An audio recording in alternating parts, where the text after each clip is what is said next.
El mensaje de hoy lo he titulado Fe, Palabras y Gozo. Diga conmigo, fe, palabras y gozo.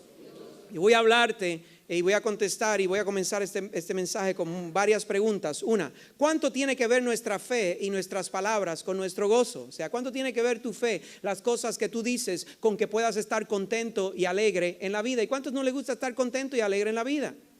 Amén. El que no tiene a Cristo necesita otros elementos externos para estar un poquito alegre. O sea, y por eso va y se da un traguito y eso para olvidarse un poco de las penas, pero cuando se le va el efecto, está más triste que al principio y por eso tiene que volver para atrás. Usted lo ve allí contento, bien, pero eso no funciona. O sea, ¿cómo podemos aumentar nuestro gozo? ¿Cómo podemos hacer que nuestra fe produzca las cosas que nos traen gozo? ¿Qué cosas, si le fueran entregadas hoy, te producirían un gran sentir de gozo? ¿Qué cosas, si hoy te fueran entregadas, te producirían un gran sentir de gozo? ¿Cuántos estarían más contentos si sintieran un alivio físico en su salud?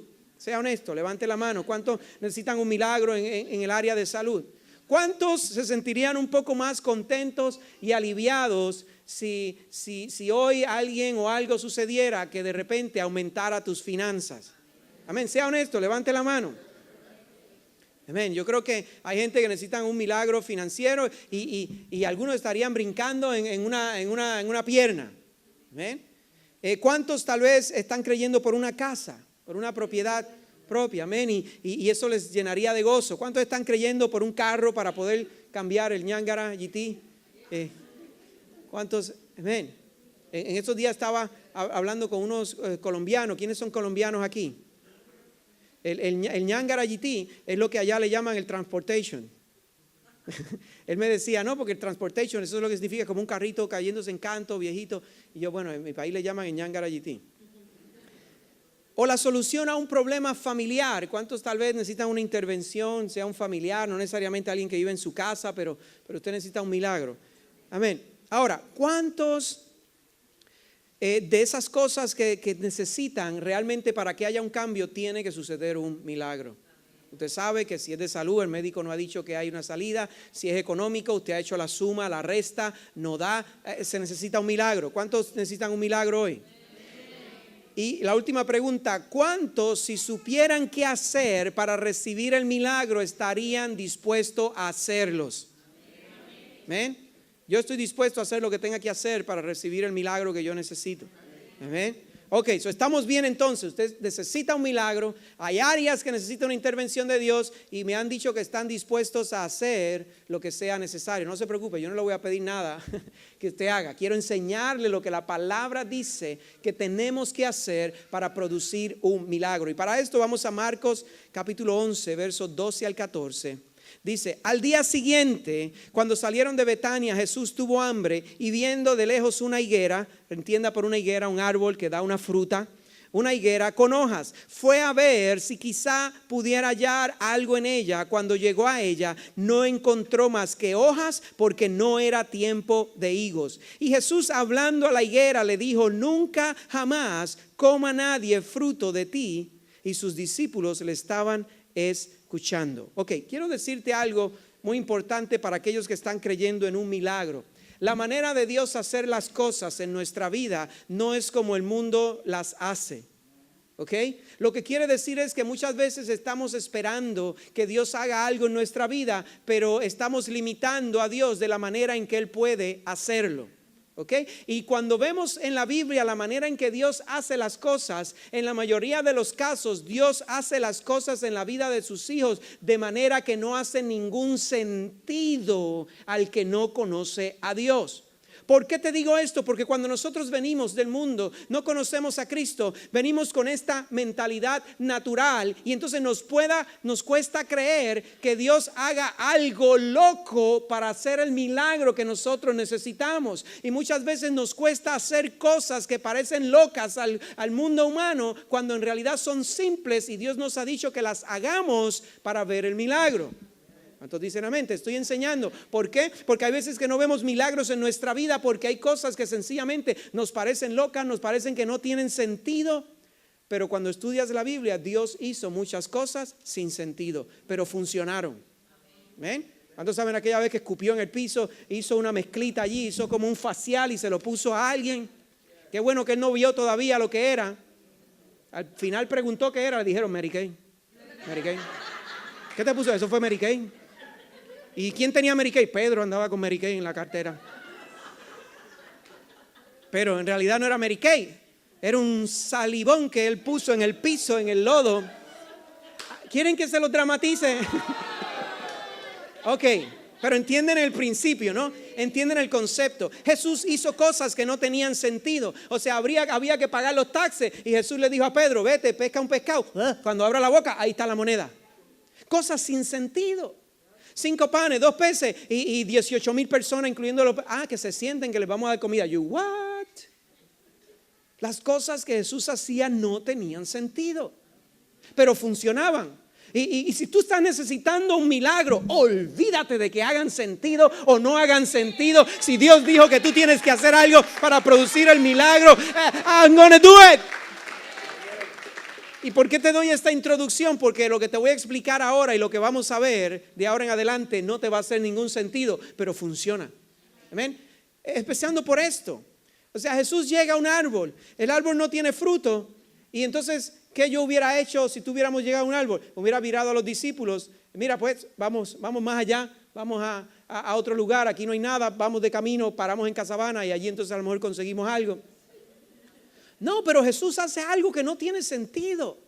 Empieza a hablarle al árbol. Ay, arbolito, tú no sabes lo que tú has hecho al no tener frutito.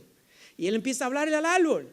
Y dice aquí el verso, dice que no encontró hojas porque era tiempo y Jesús hablando a la higuera. Él empezó una conversación con el árbol. ¿Qué tú hubieras pensado encontrado a Jesús hablando con un árbol? Lo mismo que hubieras pensado de mí si me hubieras encontrado hablando con esta bocina. Se llama Perny. Oh, Perny o Pibi. Ay, Pibi, tú no sabes lo que has hecho por no funcionar hoy. Voy a tener ahora a Omar peleando que le compre un Pibi nuevo. Y Omar nunca busca el barato, Pibi. Omar siempre busca los precios más caros. Pibi, revive, Pibi, revive. Usted diría, este pastor se volvió loco. Es verdad lo que dije de Omar, pero es solo un ejemplo. O sea, es porque a Omar le gustan las cosas buenas. ¿Ven? No sabe buscar precios baratos. Son bromas. Pero usted imagínese eso, Jesús hablándole a un árbol. Jesús hablándole a un árbol. O sea, el que no conoce a Dios les locura lo que nosotros hacemos. Danzan ahí al frente, cantan. El pastor enseña, hace chistes. Hay cosas que Dios te quiere dar, escucha bien esto, pero no será como tú piensas que van a llegar. Y hasta que tú no abras tu mente sencillamente a decir, Señor, I'm open, I'm willing, estoy dispuesto a recibir lo que tú tienes que darme de la manera que tú entiendas que eso va a llegar. Entonces, ¿qué Dios dice? Ahora yo puedo hacer un milagro. Ahora yo puedo hacer un milagro. Hubo un hombre, y esto no está en los versos, pero lo voy a leer porque esto me lo recordó Dios esta mañana, que era un capitán de la guerra en Siria en el tiempo de los reyes, en el libro de Reyes. Y el hombre tenía lepra. Y había una sirvienta que había sido traída cautiva de Israel, que el hombre era un hombre distinguido, respetado, pero tenía lepra. Y la sierva le dijo a la señora de la casa, si este hombre fuera el profeta que hay en Israel, ciertamente este hombre lo sanaría. Y entonces cuando él escuchó eso, le pidió permiso al rey. El rey dijo, ve allá a ver al profeta. Y él fue a Israel y fue a ver al profeta. Y ahora el hombre tenía en su mente, como muchos de nosotros, lo que él pensaba que iba a suceder para que esto sucediera. O sea, mi esposa le llama el mundo utópico, o sea, como esa imaginación de que las cosas van a ser de una manera y Dios las hace de otra. Segunda de Reyes 5:11, mira la historia. Dice que cuando el hombre llegó, el profeta ni siquiera salió a saludarlo. Mandó a su asistente y le dijo, mira, dile que vaya al Jordán y se zambulla allí 7 veces y va a quedar sano. Pero esto no le pareció bien a este capitán y mira lo que pasó. Dice que Naamán, como se llamaba, se enfureció y se fue quejándose. ¿Cuántas veces, o sea, a lo mejor tú no estás tratando de comprar una casa, hacer algo, vas al banco, te dice que no y sales de allí enfurecido y quejándote? Porque tú piensas que esa es la única manera que Dios puede darte eso. Ouch. O cuando vas al médico y el médico dice, esto es así nada más, y te vas de allí triste, enfurecido, porque piensas que esa es la única manera que Dios puede darte ese milagro. ¿Ves que necesitamos abrir nuestro entendimiento, nuestra mente? Porque lo que Dios va a hacer tal vez sea algo muy loco al entendimiento humano. Y dice, yo creí que el profeta saldría a recibirme personalmente para invocar el nombre del Señor su Dios, y que con un movimiento de la mano, o sea, ya él tenía imaginado cómo iba a ser. Eso fue lo que él dijo, un movimiento de la mano. Y dice, en el nombre de su Dios, y que con un movimiento de la mano sanaría la lepra. ¿Acaso los ríos de Damasco, el Habaná y el Farfar no son mejores que toda el agua de Israel? ¿Acaso no podría zambullirme en ellos y quedar limpio? Furioso se dio media vuelta y se marchó. Este hombre estaba trancado totalmente de que esto no podía suceder y que lo que le había pedido era absurdo. Y dice que entonces sus criados se le acercaron para aconsejarle, Señor, si el profeta le hubiera mandado a hacer algo complicado, ¿usted no lo habría hecho? Con más razón si lo único que le dice a usted que se zambulla, así quedará limpio. Así que Naamán bajó al Jordán, se sumergió 7 veces, según se lo había ordenado el hombre de Dios, y su piel se volvió como la de un niño y quedó limpio. Oh, hermano, y las cosas que Dios nos pide que hagamos son simples, no son difíciles, sencillamente no hacen sentido. Pero no es que sean difíciles lo que Dios nos dice que tenemos que hacer para producir un milagro, es que no hacen sentido. Y si tú dejas tu sentido común a un lado o tu razonamiento y estás dispuesto a hacerlas, vas a ver el milagro. Amén. Y recuerda algo, hermano, cuando Jesús habla al árbol, eso en realidad, o sea, era algo sin sentido. Ahora, ¿cuántos saben que esta no fue la única vez que Jesús le habló a algo que no fuera una persona? O sea, y cuando vemos un patrón, quiere decir que Jesús nos está dando un mensaje. Cuando vemos un patrón, quiere decir que Jesús nos está enseñando algo que Él quiere que imitemos. Y ahora no vaya en la parte de atrás de la casa a hablar con el árbol o con la plantita, arbolito, no me has dado aguacatito, te voy a picar de aquí si este año no me como uno. No quiere decir eso. Pero que entienda, el principio no es el árbol, el principio es las palabras. Recuerda, estamos hablando fe, palabras y gozo. ¿Cuántos recuerdan que una vez tuvo una conversación con el mar y con el viento? Jesús habló con el mar, habló con el viento. Si alguien lo iba a tildar de loco, de esta sí que era oficial. O sea, el trastorno que tiene según el... mira lo que dice Marcos 4:39. Cuando estaba en la barca y se levantó aquella tempestad. Y levantándose reprendió al viento. ¿A quién reprendió? Imagínate los discípulos contando esto. No, porque ahí Jesús se molestó y dio un regaño. ¿Un regaño a quién? A ustedes. No, al viento. No, pero explícame bien. Estaban en la barca y ustedes vinieron y Jesús los regañó. No, regañó al viento. ¿Te entiende lo irracional de esto? Y le dijo al mar, cálmate, sosiégate, cállate. Que Jesús los mandó a callar. No, mandó a callar al mar. ¿Hace esto sentido? Y dice que el viento cesó y sobrevino una gran calma. El pastor Jerry, que estábamos allá, él contaba que en una ocasión, y esto es bien loco lo que te voy a decir, pero habían testigos de que sucedió así. Ellos estaban en un lugar y el carro se les quedó sin gasolina, o sea, y tenían que llegar a otro lugar y estaban en un sitio que en realidad, o sea, era un sitio temeroso, era un sitio peligroso, no había nadie que lo ayudara y lo único que había en el carro era agua.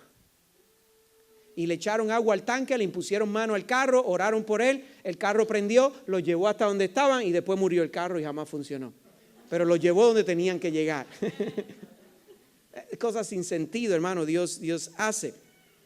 Ahora, y se me está acabando el tiempo, me quedan 10 minutos. Todas las cosas que Jesús hacía, las hacía con la intención de enseñar a los discípulos cómo utilizar la autoridad que Él les había delegado. Amén.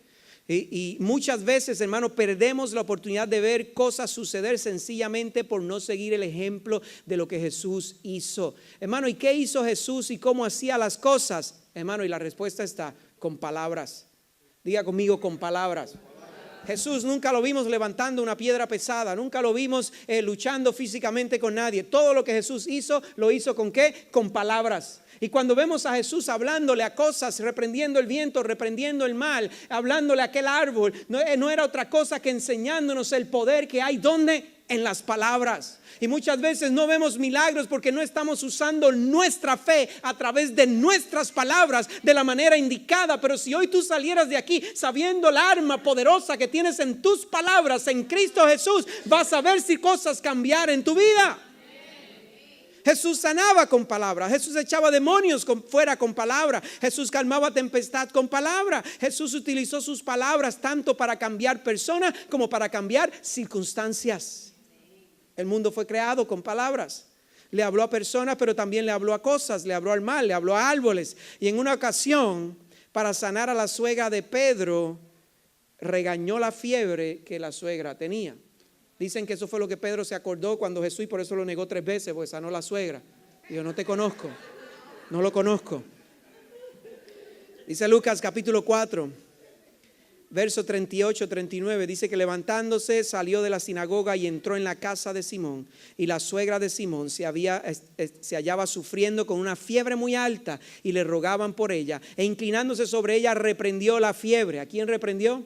A la fiebre. ¿A quién le habló? A la fiebre. Vemos ahora a Jesús que le habla a árboles, le habla al viento, le habla al mar y ahora le habla a la fiebre.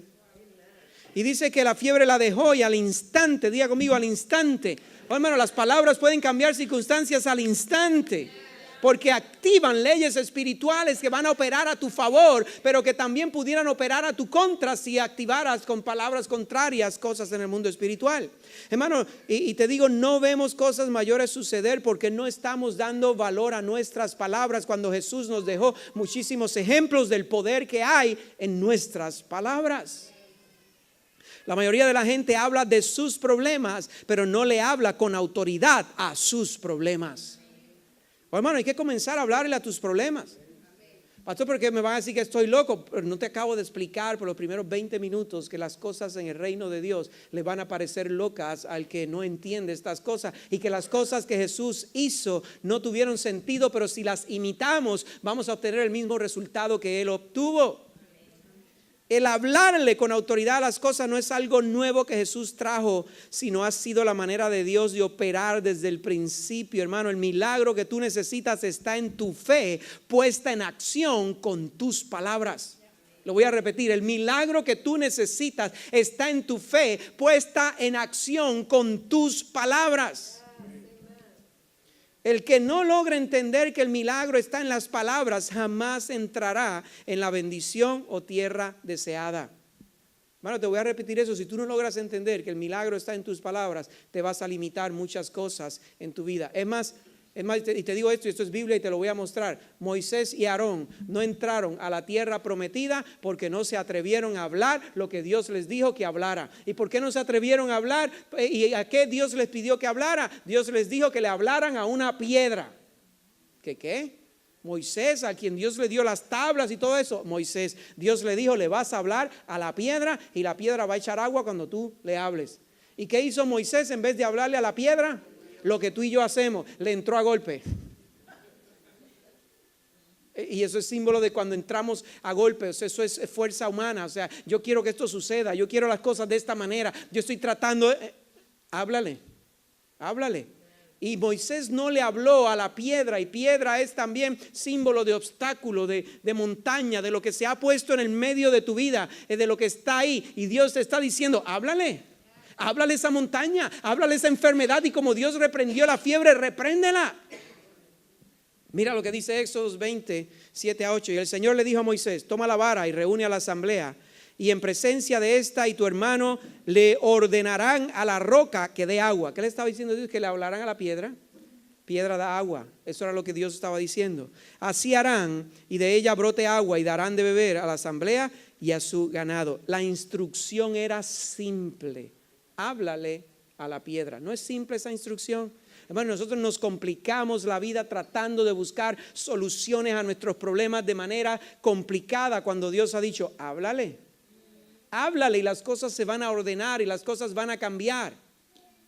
Pero Moisés no le habló, la golpeó. Y el verso 12 dice que el Señor le dijo a Moisés y a Aarón: por no haber confiado en mí. Hablar es un asunto de confianza. Cuando tú le hablas a los problemas en el nombre de Jesús, tú no estás confiando en tus palabras, tú estás confiando en el poder de Dios que se manifiesta a través de tus palabras. Eso es un asunto de confianza. Mira que Dios no le dice: no vas a entrar porque no hablaste. No, Dios dice: no vas a entrar porque no confiaste de que si yo te dije que le hablaras a esa piedra, era porque un milagro iba a suceder a través de tus palabras. Es un asunto de confianza. Y dice: ni haber reconocido mi santidad en presencia de los de Israel, no serán ustedes los que lleven a esta comunidad a la tierra que les he dado. ¿Por qué no entraron? Por no confiar, hermano. Queremos tener gozo, queremos ver milagros en nuestra vida, queremos que las bendiciones de Dios se manifiesten. Hay que usar las palabras. Vas a tener que empezar a usar tus palabras, pero vas a tener que cuidar más tus palabras. ¿Por qué? Porque tus palabras no trabajarán en favor tuyo si a veces las utilizas en contra tuya.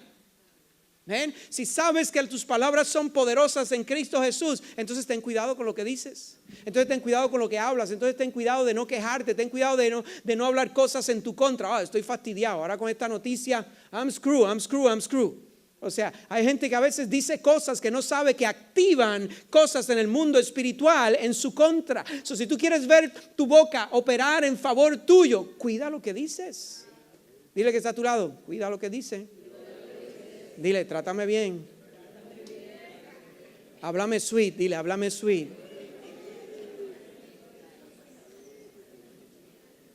Especialmente los hombres, ábrenle sweet a sus esposas si quieren el gozo de la noche. Hable sweet. Eso es todo lo que voy a decir al respecto. El sábado hablaremos más de lleno.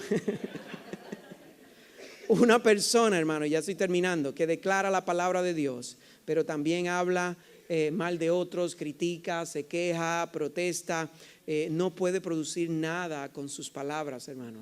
Hay un conflicto en tus palabras creado en el mundo espiritual y no están trabajando a tu favor. Santiago explicó este principio en el capítulo 3 verso 9, donde dice: con ella bendecimos a nuestro Señor y Padre, y con ella maldecimos a los hombres que han sido hechos a la imagen de Dios. De la misma boca proceden bendición y maldición. Hermanos míos, esto no debe ser así. ¿Acaso una fuente por la misma abertura echa agua dulce y amarga? Hermanos, los principios del reino no han cambiado.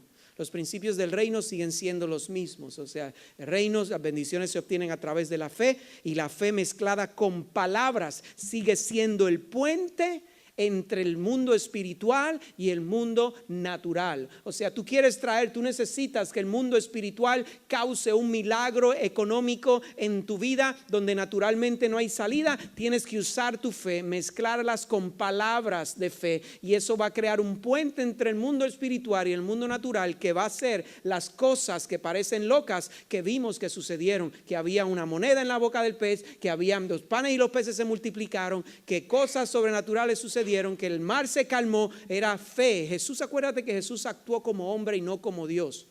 O sea, hay veces que la gente dice: no, pero él era Dios y por eso esas cosas. No. Recuerda que la palabra muy claramente dice que él se despojó de su gloria y entonces tuvo que ser ungido con el Espíritu Santo como nosotros para llevar a cabo la obra de Dios.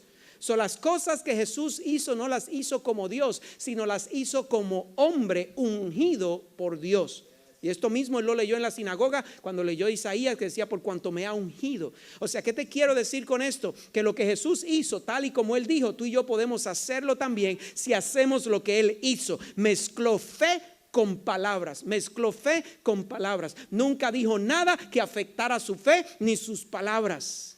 Amén. Hermano, si usted hace esto, usted va a ver cosas sobrenaturales suceder y la gente se va a quedar asombrada y va a decir: ¿qué está haciendo este? Está callado cuando tiene que callar, está hablando cuando tiene que hablar, está diciendo lo que tiene que decir en el momento que tiene que decirlo. Así que, hermano, Dios siempre ha honrado las palabras de fe de sus hijos, sean palabras hechas a personas o a cosas. Amén. Josué capítulo 10, y aquí vemos otro ejemplo, y tengo que terminar ya, así que me va a ayudar en el piano, puede ir subiendo. Dice: entonces Josué, esto fue Josué en medio de una guerra, y mira el problema que Josué tenía. Él estaba ganando la guerra, pero se estaba haciendo oscuro. El sol estaba ya descendiendo. Y mira lo que Josué hizo. Habló al Señor en el día que el Señor entregó a los amorreos delante de los hijos de Israel. Y dijo en presencia de Israel: Sol, detente en Gabaón, y tú, luna, en el valle de Ajalón. Y dice que el sol se detuvo y la luna se paró hasta que la nación se vengó de sus enemigos. ¿No está esto escrito en el libro de Jacer? Y el sol se detuvo en medio del cielo y no se apresuró a ponerse como por un día entero, ni antes ni después hubo un día como aquel cuando el Señor prestó atención a la voz de un hombre. Dios presta atención a nuestra voz porque el Señor peleó por Israel, hermano, y tenemos que entender esto. Ves que esto es un principio antiguo, moderno, de antes, de ahora. Tu voz sigue teniendo un gran efecto en tu casa, en tu hogar, en tus finanzas. Y si tú quieres ver un cambio, tienes que empezar a hablarle a tus problemas, a hablarle a tus circunstancias, no permitir que nada salga por tu boca que no sea algo de fe. Tienes que tener dominio propio, aguantar lo que quisieras decir para decir lo que Dios quiere y necesita que tú digas. Ahora puedo volver a la higuera. Ese era el paréntesis entre Jesús habló con el arbolito. Ahora vamos a la conclusión. Marcos 11, 20, 24 dice que por la mañana, cuando pasaban, vieron la higuera seca desde las raíces. Diga conmigo, desde las raíces. ¿Cuánto había pasado? 24 horas. El milagro sucedió, lo que Jesús declaró sucedió ¿cuándo? En 24 horas. Tus palabras mezcladas con fe pueden ser tan y tan poderosas que pueden causar cambios y milagros en 24 horas o menos. Tu circunstancia económica puede cambiar en 24 horas o menos. Tu circunstancia de salud puede cambiar en 24 horas o menos. ¿Cuál va a ser el determinante? Tus palabras. Tus palabras. Lo que estás diciendo, lo que estás declarando es el puente. Mezcladas con fe es el puente. Acuérdate de eso, es el puente. Declara conmigo, es el puente. Dile al que está a tu lado, es el puente. Pero también es el puente a las tinieblas. También es el puente al enemigo. También es el puente al adversario. Cuando hablamos miedo, cuando hablamos duda, cuando hablamos crítica, cuando hablamos cosas contrarias a las cosas de Dios, es un puente. Por eso cuando hablábamos de tener cuidado con gente tóxica, porque hay gente que lo que tienen son puentes con el enemigo. Y cuando tú decides acercar a esa gente a ti, te uniste al puente de ellos. Cuando tú estás tratando de crear un puente con Dios y ellos tienen un puente con el miedo, con el temor, con la crítica, con la duda, son haters. This is true, hermano. This is powerful. Es tu bendición, es tu milagro, es tu destino el que está en juego. Dice la palabra que por la mañana entonces Pedro, acercándose, le dijo: Rabí, mira la higuera que maldijiste se ha secado. Oh, hermano, y aquí está la conclusión de mi mensaje, y lo que Jesús quiere enseñarnos en esta mañana está en el verso 22. Ahí Jesús, captando la atención de ellos, les dijo: tened fe en Dios. Tened fe en Dios. Ese es el principio. O sea, hablamos, el principio es fe, palabras. Fe, palabras. Él le dijo: tened fe en Dios. Aquí está el principio de fe. Hay que crecer en fe. Pero mira el número 2, el segundo principio. Palabras. En verdad os digo. Jesús aprovechó este momento para darles la lección de su vida a cada uno de ellos. En verdad os digo que cualquiera. ¿Quién es cualquiera? Cualquiera es cualquiera. Yo, tú, aquel, el vecino, el de allá, cualquiera. O sea, esto no es para ciertas personas, esto no es para ciertos ministros, esto no es para ciertos profetas, esto es para cualquiera que decida tener fe en Dios. Cualquiera que diga, diga conmigo, que diga a este monte. ¿Qué está diciendo? Que se atreva a hablarle a esta montaña, a este problema, a lo que sea. No solo esto que yo he hecho en el árbol, que se atreva a tener fe y hablarle al problema, hablarle al obstáculo, hablarle a la enfermedad, hablarle a la escasez. Y diga: quítate y arrójate en el mar. Y no dude en su corazón, sino que crea que lo que dice, Jesús lo dejó claro, que crea que lo que dice, que lo que estás hablando, aunque te digan loco, aunque delante de alguien tú vayas o del real estate y le digas al real estate: ¿sabe qué? Esta casa la reclamo para mí, es mía en el nombre de Jesús. Y te digan: ¿qué te pasa a ti? Tú olvídate de lo que me pasa a mí. I'm working on something. Tú enséñame la casa, ábreme la puerta, haz lo que tengas que hacer, que yo voy a hacer mi parte y yo voy a dejar aquí mis palabras. Y cuando el médico te diga algo, tú digas: ¿sabes qué, doctor? Yo estoy sano por la sangre de Cristo. Por sus llagas yo fui curado. Y el médico te diga: mira, aquí está el x-ray. I don't care about the x-ray. I care about what Jesus said about me. y que te digan loco, que te digan lo que sea, pero tú vas a usar el principio de fe y palabras. Y tú vas a mover montañas y vas a causar milagros. Dice, y no dude en su corazón, sino que crea que lo que dice va a suceder. Les será concedido, les será concedido lo que has creído y lo que has hablado. Lo que has creído y lo que has hablado. Por eso os digo que todas las cosas por las que oré y pidáis, creed que ya las habéis recibido y os serán concedidas. Fe mezclada con palabras. Lo que tú anhelas está ¿dónde? En tus palabras. Tu milagro está ¿dónde? En tus palabras. Tu victoria está ¿dónde? En tus palabras. Tu provisión está ¿dónde? En tus palabras. Tus palabras, hermano, son muy importantes. Tus oídos son muy importantes. ¿Por qué? Porque tu éxito en la vida y tu fracaso en aquellos que han fracasado está en el poder de sus palabras. Cierro con lo que dice Proverbios capítulo 18, verso 20 a 21. Dice, cada uno, ¿y quién es cada uno? Todos. Cada uno se llena con lo que dice y se sacia con lo que habla. Hermano, esto es el rey Salomón hablando. Cada uno, en otras palabras, tiene y logra y recibe lo que habla, lo que anda diciendo. Dice, cada uno se llena con lo que dice y se sacia con lo que habla. En la lengua hay poder de vida y de muerte. Quienes la aman comerán su fruto. It's in your mouth, it's in your tongue. La versión de Message en inglés, lo voy a traducir, dice, words kill, words give life. They are either poison or fruit. You choose. Eso dice la traducción de Message. Lo voy a leer otra vez. Words kill, words give life. They are either poison or fruit. You choose. ¿Cuántos eligen palabras de fe? ¿Cuántos van a comenzar a hablarle a sus problemas y a declarar el poder de Dios y a ordenar montañas que se muevan, a ordenar obstáculos que se quiten? Y tal vez tú te harás hoy la pregunta que yo me he hecho también en algunos momentos: Señor, y cuando he hablado y declarado y no veo nada suceder, y tú sabes lo que Dios me respondió: vas a seguir alimentando tu fe y vas a seguir declarando. Vas a seguir alimentando tu fe y vas a seguir declarando, porque va y tiene que suceder algo, porque esto es un principio de Dios. Tú lo vas a ejercer, y si no ves nada suceder la primera vez, lo vas a hacer la segunda, la tercera, la cuarta, mientras sigues alimentando tu fe, mientras sigues acercándote a la palabra, y tus palabras van a comenzar a trabajar para ti. ¿Cuántos le dan un aplauso al Señor en esta mañana?